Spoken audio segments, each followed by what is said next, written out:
It is 11:40 at night. You are lying in bed, the ceiling fan turning slowly overhead. Your body still, except for one restless corner of your mind. Down the hall, a laptop sits open on the kitchen table, screen dimmed, a half-written report glowing faintly behind the dark glass. You finished 80% of it hours ago. That should be enough to let it go. Instead, your mind keeps walking back to it, circling it, the way a tongue keeps returning to a chipped tooth. You tell yourself you just need more discipline, a better system, a cleaner to-do list. But the real answer is far stranger than a discipline problem. Your brain did not evolve to help you clear a task list. It evolved to make sure nothing you started was ever silently abandoned out in dangerous territory. 50,000 years ago, a hunter moves through tall grass in the last hour of daylight, setting a line of snares along a game trail before the light fails. There are 6 of them, spaced across the valley, each one baited, each one a small bet against hunger.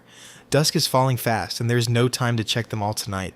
He turns for camp, but his mind will not fully leave the valley. Every unchecked snare is a loose thread, meat that could rot before morning, a scent that could pull in a hyena, a night's food that could vanish while he sleeps.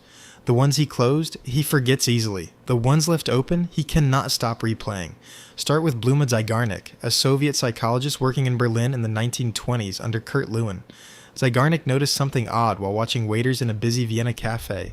They could recall complicated unpaid orders in perfect detail, but the moment a bill was settled, the details evaporated from memory almost instantly. Curious, she ran controlled experiments, giving participants a series of simple tasks, puzzles, arithmetic, small handicrafts, and interrupting them partway through roughly half of them. Later, she asked everyone to recall what they had worked on. People remembered the interrupted, unfinished tasks nearly twice as often as the ones they had completed. Finishing something, it turned out, was quietly erasing it from memory. Leaving it undone was keeping it loaded and ready. That gap has a name now, the Zygarnik effect, and it is the exact sensation of a half-written report still glowing on a table down the hall.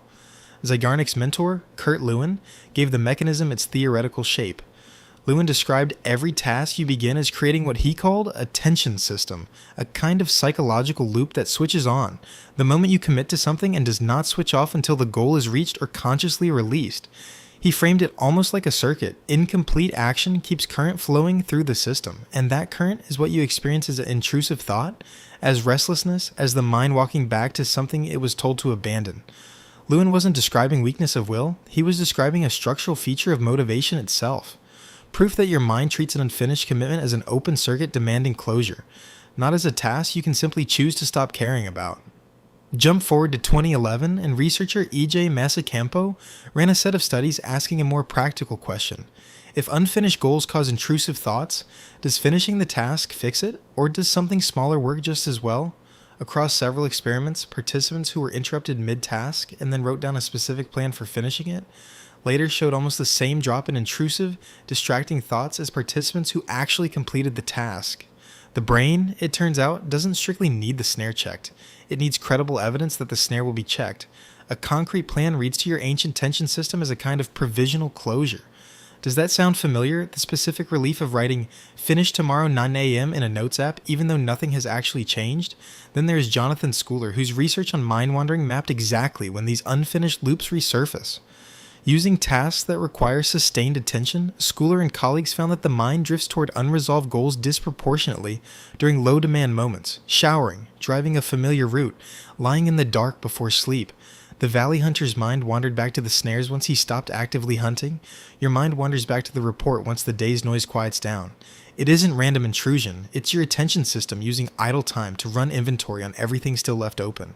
And underneath all of it sits a hard architectural limit, described decades earlier by George Miller, the cognitive psychologist, famous for showing that working memory holds only about 7 items, plus or minus 2, at once.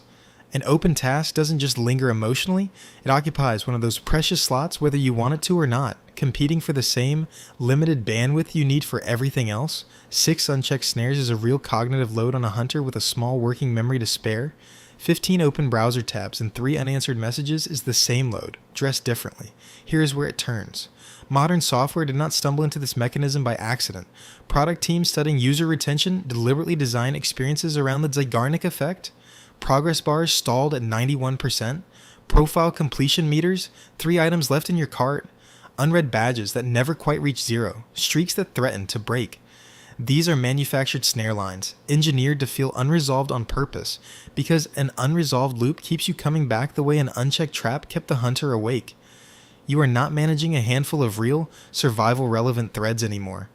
You are managing dozens of synthetic ones, built by people paid specifically to make sure they never fully close.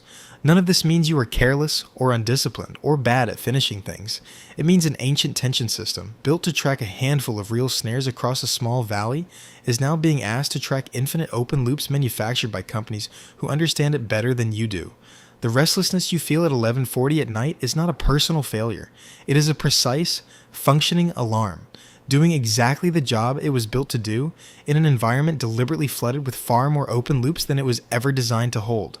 So instead of asking why you can't stop thinking about the unfinished report, try asking a more useful question. Is this loop actually mine, something with real stakes if left undone, or was it built by someone else to feel that way on purpose? Ask whether closure requires the whole task finished or just a plan specific enough to let the tension down safely, the way Masi Campo's participants found relief just by writing one down. It is 11:40 at night. You are lying in bed, the ceiling fan turning slowly overhead, and down the hall a half-written report still glows faintly on a dark screen. Your mind walks back to it once more, the way a hunter's mind walks back to a snare he cannot see in the dark. But this time, you recognize the shape of it.